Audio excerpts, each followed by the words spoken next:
Hi everyone, welcome to Health Talk with Riva. I am Riva. I'm a medical doctor and a researcher, and I'm joined by my co-host. I'm Orlando. I am a YouTuber from Tech World Travels and Review, and I'm really excited to be on the podcast here to learn about everything in our health world.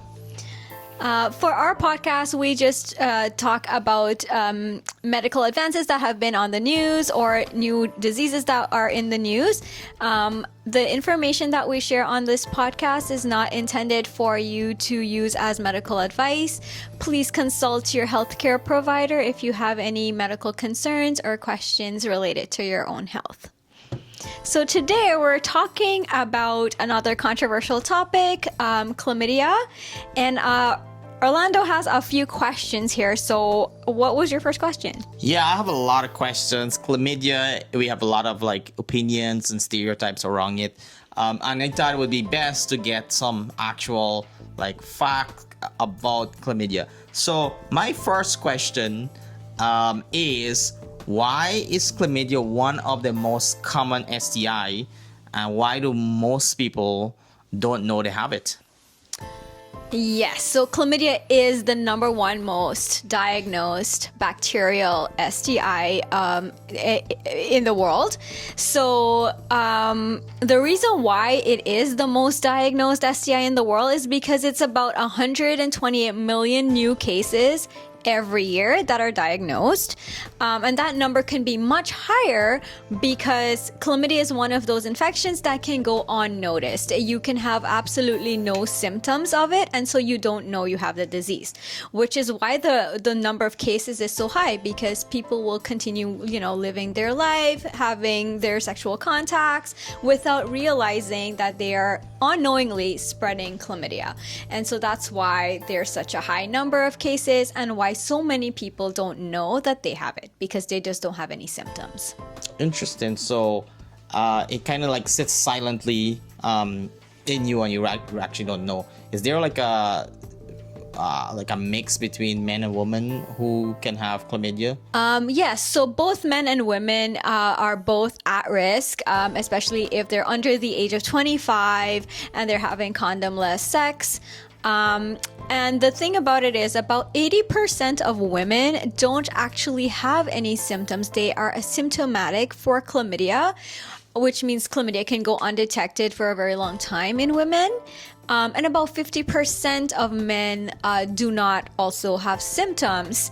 And the populations that are most at risk are those folks that are younger, so below the age of 25 and having condom-less sex, men who have sex with men, and women. Awesome. So I guess that kind of brings me to my next question. Where did chlamydia actually come from, and how long has it been infecting the human species? So chlamydia, the term chlamydia itself just means a group of bacteria. They all have a family called chlamydia. It's like how, you have your own family with your own last name. In the world of bacteria and viruses, they have a family, but they go by first name. So chlamydia just refers to a group of bacteria. The chlamydia that actually affects human is very specific to us, but the chlamydia family of bacteria have been around for over 700 million years.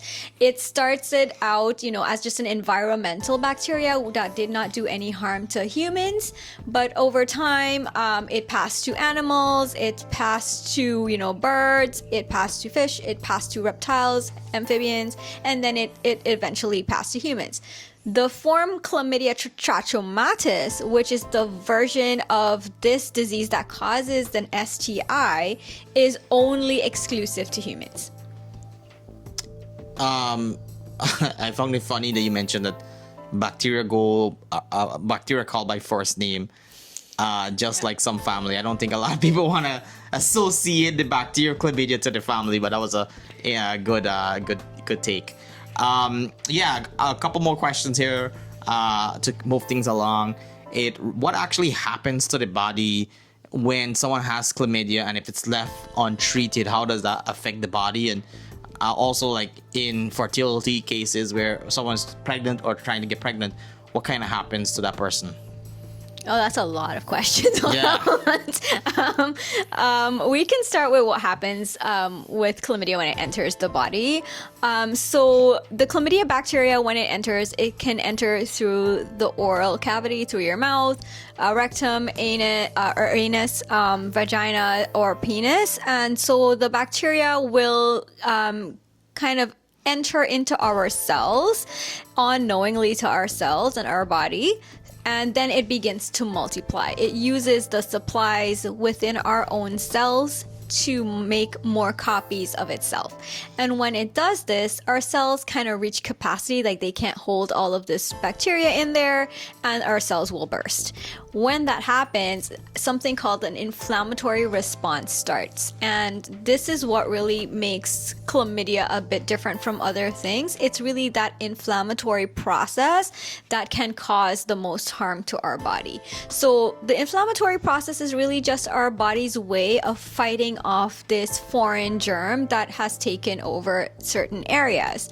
And when this happens, it can cause a lot of secretions to become present, and so that's why some folks might see a whitish or pus-like discharge if you are having symptoms. For the people that don't have symptoms, the disease kind of begins to progress. So when our cells burst, it infects other cells nearby. So let's take, for instance, in a man. If the cells nearby begin to get infected, this disease will climb higher and higher into the male reproductive system. Eventually, what will happen is it will block off those tubes that bring semen outside of the male body. And that's really dangerous for men because then it can lead to long-term effects of infertility. In women, on the other hand, if it goes unnoticed, which it generally does, it can climb its way up into our reproductive tract as well. And what happens is, a lot of women start experiencing pain and discomfort, irregular periods, things like that, but they don't attribute this to an STI. So most women start having symptoms of something called a pelvic inflammatory disease. And this is usually when that inflammatory process gets into the fallopian tubes, which is where eggs will pass through to go down into the uterus and implant a baby. And so when that happens, our tubes get blocked, and that is very dangerous for women because two things can happen. One, we can have issues of infertility, having lots of trouble to get pregnant. And then the second thing that can happen is if they do get pregnant, it's very possible that the baby does not develop within the womb and it develops in these tubes, which can be dangerous to mom, and it can lead to death for the baby. So what would you say the average symptoms that someone that has chlamydia would stay in the body? Like how many weeks? Well, it can stay in your body for a very long time. It can stay in your body up to 20, 30 weeks if you don't have any symptoms, right? Like if you don't know, you might not get tested. So what our recommendations are as healthcare providers is that anyone that is having, condomless sex or anyone that is planning to have a family, you should just get STI screenings about every 3 months. If you can't make it every 3 months, at least once a year. Interesting. So then what would you say are some of the common treatment today for chlamydia, and how effective are these treatments? So the treatment for chlamydia is very effective, and yes, it is curable. So the current treatment consists of antibiotics. The most commonly used one is something called doxycycline, and providers usually start with a course of 7 days of the antibiotics. Now, I just wanted to note that there are 2 types of STI versions of the chlamydia. One called LGV, and the one that we know that is just chlamydia.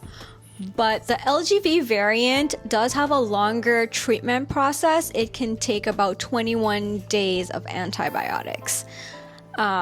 So that's usually the first line. There's also alternatives for folks that cannot take the doxycycline. And so we have another backup option called azithromycin, which is a one-time dose of 1 gram. So it's about 4 pills all at once, but it's a one-time treatment. Interesting. What would you say of the two is probably the most effective? They're both very effective. I think the doxycycline is just the best option for LGV, as well as the chlamydia itself that we know as the common chlamydia. So like a follow-up question here, what is LGV? Yes, so LGV is a variant of chlamydia that it can actually stay a little bit longer in your body without you noticing, and it can actually affect the lymphatic system that drains certain types of fluid through your body. The problem with the LGV is it can cause a lot of inflammation, as I mentioned, so it can cause blockages within the lymphatic system. It could cause inflamed lymph nodes, and it can cause abscess within those lymph nodes as well. So it's a different version of it, and it does require more treatment to get cured of the LGV. Sounds like something I don't want to experience. All right, so my last question before we wrap this podcast segment out. What are the most common way to get tested for chlamydia, and is it something you can do kind of private? Yes, so testing usually involves basically self-collecting swabs of your throat, rectum, urine samples, and vaginal swabs. So this is actually something that can be done at home now. There are lots of different testing kits that you can get discreetly from sexual health clinics, but also online through Amazon. And what happens is they come with instructions on how to collect the samples, and they come with a mail back envelope, so they go to the lab for testing. When I first heard about this, my concern was, well, will anybody follow up if you have a positive result? But most of the kits do have a follow-up at least within 48 hours to let you know of the results and to connect you with providers if you require treatment. So it can be a very discreet process now. I think that's really quite awesome, because you can actually, if you suspect something and maybe it's not easy to get to a doctor, you can actually just request one of these and get an idea, at least, if chlamydia is detected in your body. Yeah, because the at-home kits, they actually have the false positives are not really a thing. The ones that test positive means that yes, you will get connected with care. A false negative, however, doesn't mean that you don't have it. It might just mean in that sample it wasn't picked up. Cool, awesome. Well, that wraps things up. I hope you guys enjoyed this segment of our podcast, and I'll pass it over to Dr. Reva here to give her closing remarks. Yeah, I think the questions were really interesting. I hope this starts a conversation about, reproductive health and STIs. I know for us growing up, it was not really something that was discussed a lot. And again, the best way to prevent chlamydia is to actually get tested, to use protection every time, and to make sure that if you're pregnant or looking to become pregnant, that you make sure to get screened for all of these STIs before that happens. Awesome. Well, that's it. We will see you on the next podcast. Make sure you leave a comment below, and if there's any specific disease you want us to deep dive in, we are happy to take a look at that. Bye for now.